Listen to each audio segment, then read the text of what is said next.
primárnym poslaním nezbierkotvornej inštitúcie typu Kunsthalle je prinášať a predstavovať trendy, témy, osobnosti a kolektívy rezonujúce v súčasnom umení.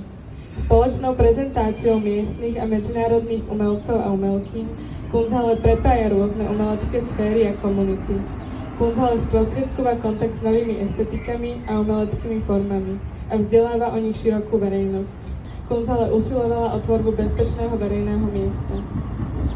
Tretím bodom je samozrejmý priestor pre angažované umenie, ktorý toľko potrebujeme.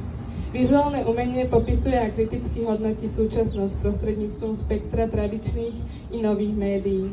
Stratou Kunsthalle prichádzame o miesto, ktoré programovo prinášalo angažované umenie, reflektujúce naliehavé fenomény súčasného sveta, akými sú klimatická kríza, vzostup autoritárskych tendencií, postavenie LGBTI+, a kritika heteronormativity, vplyv dezinformácií, rasová nespravodlivosť, feminizmus či pracovný prekariát. Ďalším, štvrtým bodom je prepájanie lokálnej a zahraničnej umeleckej scény. Stratou inštitúcie Galérie súčasného umenia prichádza umelecká scéna o dôležitú platformu prepájania a sieťovania lokálnej komunity, jednotlivcov, jednotlivkyň a kolektívov s medzinárodnou umeleckou scénou.